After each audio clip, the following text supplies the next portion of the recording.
퀴즈 하나 내보겠습니다. 20세기, 그러니까 1900년부터 1999년까지 100년 동안 사람을 가장 많이 죽인 사건은 무엇일까요? 1차 세계대전일까요? 2차 세계대전일까요? 아니면 어느 독재자가 저지른 끔찍한 학살일까요? 아마 열의 아홉은 이 셋 중에서 답을 고르실 겁니다. 학교에서 그렇게 배웠으니까요. 그런데 정답은 놀랍게도 셋 다 아닙니다. 20세기에 가장 많은 목숨을 앗아간 건 총도 아니고 폭탄도 아니고 미사일도 아니었습니다. 눈에 보이지도 않는 아주 작은 것, 바로 독감 바이러스였습니다. 1918년에 퍼지기 시작한 이 독감은 채 2년도 안 되는 사이에 전 세계에서 적어도 5천만 명, 많게는 1억 명의 목숨을 빼앗아갔습니다. 같은 시기에 벌어진 1차 세계대전에서 죽은 사람이 약 2천만 명이었으니 전쟁보다 최소 2배가 넘는 사람이 총 한 발 맞지 않고 세상에서 사라진 셈입니다. 그런데 여기서 정말 이상한 일이 하나 있습니다. 우리는 1차 세계대전이 몇 년도에 터졌는지, 어느 나라들이 싸웠는지, 누가 이겼는지 줄줄 외웁니다. 그런데 그 전쟁보다 더 많은 사람을 죽인 이 독감은 이름조차 제대로 아는 사람이 드뭅니다. 교과서에도 거의 안 나옵니다. 세상에서 가장 많은 사람을 죽인 사건이 도대체 어떻게 이렇게 감쪽같이 우리 기억에서 사라질 수 있었을까요? 저는 역사를 이렇게 생각하곤 합니다. 역사란 아주 커다란 단체 사진 한 장이라고요. 우리가 아는 20세기라는 사진에는 전쟁도 찍혀 있고 멋진 발명품도 찍혀 있고 유명한 사람들이 앞줄에 쫙 앉아 있습니다. 그런데 그 사진을 가만히 들여다보면 분명 맨 앞줄 한가운데 서 있었는데 누군가 가위로 오려낸 것처럼 사라진 인물이 딱 하나 있습니다. 바로 오늘의 주인공 1918년 독감입니다. 이 친구는 20세기 사진에서 누구보다 큰 자리를 차지하고 있었는데 어찌된 일인지 사진에서도 사진 아래 적어놓는 이름표에서도 통째로 지워져 버렸습니다. 그래서 오늘은 여러분과 함께 세 가지를 파헤쳐 보려 합니다. 첫째, 스페인에서 시작하지도 않았는데 왜 하필 스페인 독감이라 불리게 됐는가? 둘째, 대체 누가 죽었길래 그토록 무서웠는가? 셋째, 이 어마어마한 죽음이 어쩌다 역사에서 오려내졌는가? 개인적으로 저는 이렇게 사진에서 지워진 주인공을 찾아 다시 제자리에 붙여넣는 일을 가장 좋아하는데요. 그럼 사진 원본을 복원하러 가보겠습니다. 이야기는 1918년 봄으로 거슬러 올라갑니다. 그때 세계는 4년째 이어진 1차 세계대전으로 완전히 지쳐 있었습니다. 그런데 그해 3월 4일 미국 한복판 캔자스에 있는 큰 군사훈련소 캠프 펀스턴에서 엘버트 기첼이라는 취사병 한 명이 열이 나고 목이 아프다며 의무실을 찾아옵니다. 처음엔 그냥 흔한 감기처럼 보였습니다. 그런데 바로 그날 같은 훈련소에서 100명이 넘는 병사가 똑같은 증상으로 드러누웠고 며칠 만에 그 수는 500명을 훌쩍 넘겼습니다.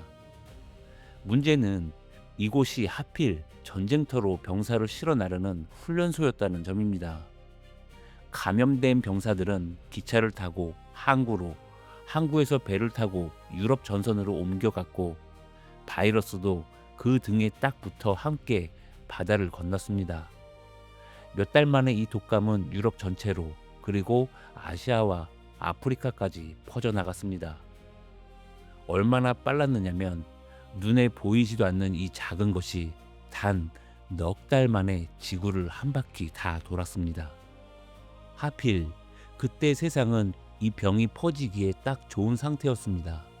전쟁터의 참호 속에는 병사들이 콩나물 시루처럼 빽빽하게 들어차 있었고 병사를 실은 배는 좁은 방에 수천 명을 우겨 넣은 채 바다를 건넜으니까요. 사람이 모이면 모일수록 바이러스는 신이 났습니다.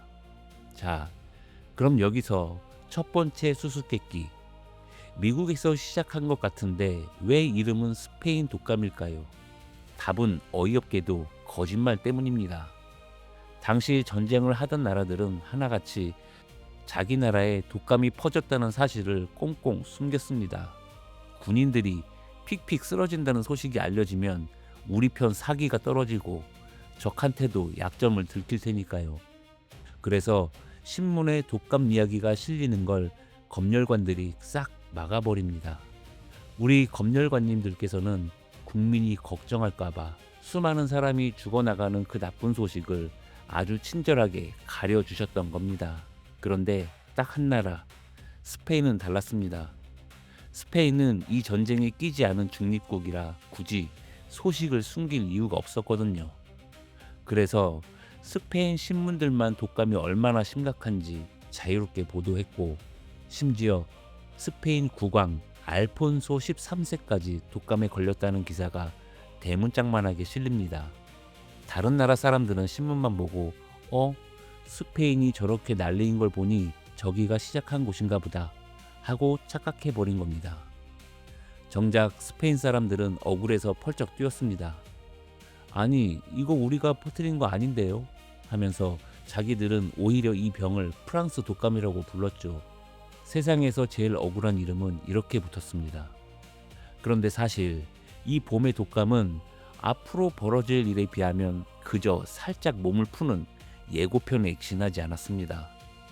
1918년 여름이 지나고 가을이 오자 독감은 전혀 다른 얼굴로 돌아왔습니다.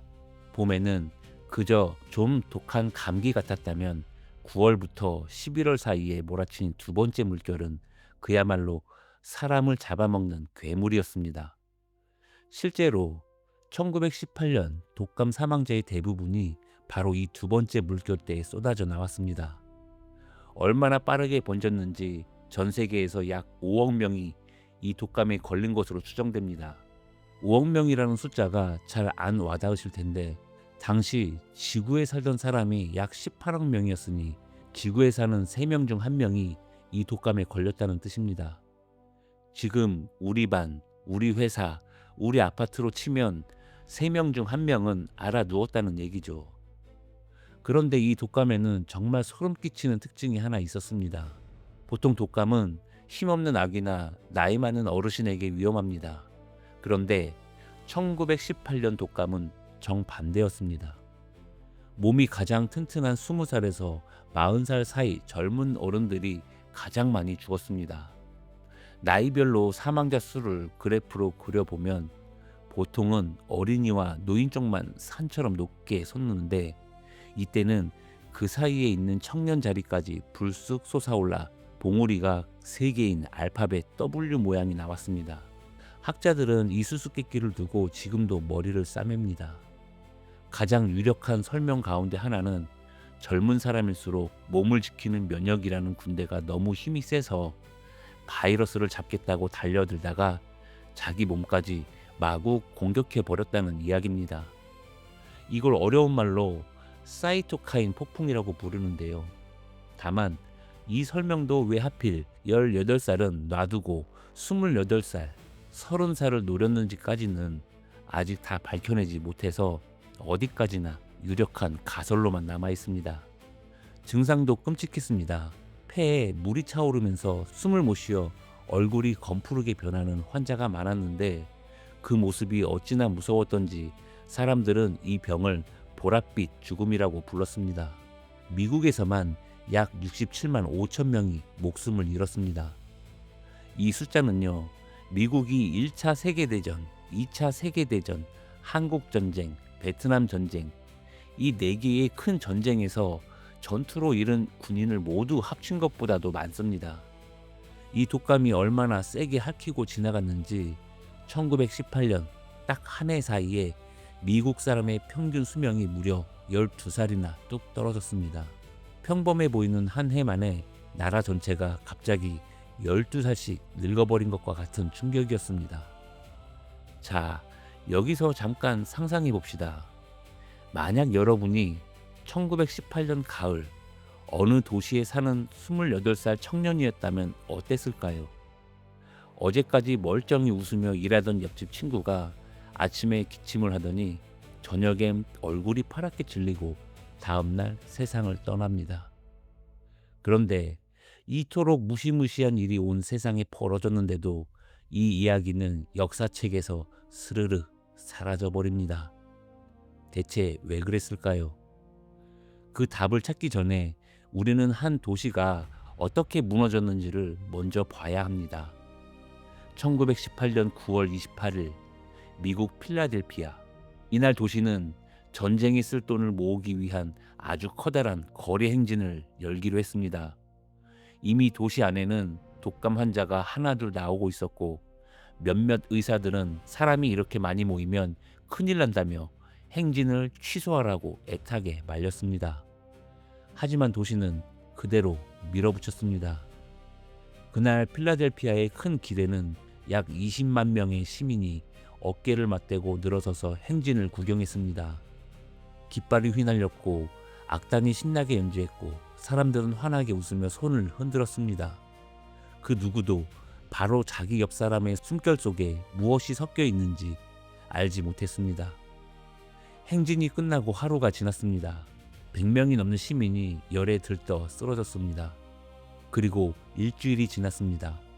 도시의 병원 침대가 한 자리도 남김없이 꽉 찼고 단 일주일 만에 이 도시에서만 4,500명이 넘는 사람이 목숨을 잃었습니다. 다시 며칠이 지나자 이번엔 병원이 아니라 시신을 둘 곳이 없었습니다. 장의사도, 관을 짤 나무도, 무덤을 팔 사람도 모두 동이 났습니다.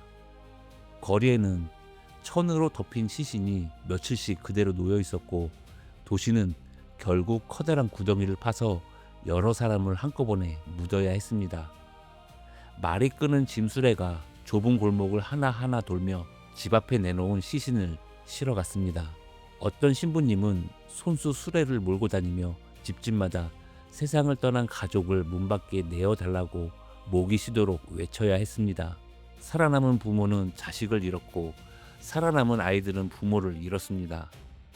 여기까지는 큰 도시의 이야기입니다. 그런데 이 독감은 지도에서 가장 외딴 곳까지 기어이 찾아갔습니다. 미국 알래스카의 작은 마을 브레빅 미션. 눈과 얼음으로 둘러싸인 이 마을에는 어른만 80명 남짓 살고 있었습니다. 독감이 이 마을에 닿은 지 단 닷새 만에 그 80명 가운데 72명이 세상을 떠났습니다. 마을 하나가 거의 통째로 사라진 겁니다. 부모를 잃은 아이들이 꽁꽁 언 땅 위에 덩그러니 남겨졌습니다. 이 대목에서는 저도 잠시 말을 고르게 됩니다. 이건 먼 옛날의 차가운 숫자가 아니라 그해 겨울 실제로 부모의 손을 놓아야 했던 누군가의 이야기이기 때문입니다. 자, 이제 오늘의 가장 큰 수수께끼로 돌아옵니다. 이렇게 온 세상을 뒤흔든 죽음이 어떻게 역사책에서 통째로 사라졌을까요? 첫 번째 이유는 하필 바로 옆자리에 너무 큰 사건이 앉아 있었기 때문입니다. 바로 1차 세계대전입니다. 전쟁은 4년 내내 신문 일면을 도배했고 끝난 뒤에는 나라마다 거대한 기념비를 세우고 해마다 전사자를 기렸습니다. 그 옆에서 독감은 이름도 없이 조용히 사람들을 데려갔습니다.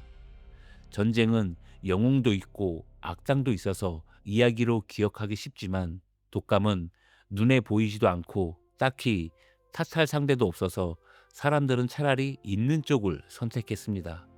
두 번째 이유는 아까 말씀드린 그 검열입니다. 전쟁 중에 각 나라가 독감 소식을 막아버린 탓에 정작 사람들이 많이 죽어가던 그 순간의 기록이 제대로 남지 못했습니다. 그리고 기록이 없으면 역사도 없습니다.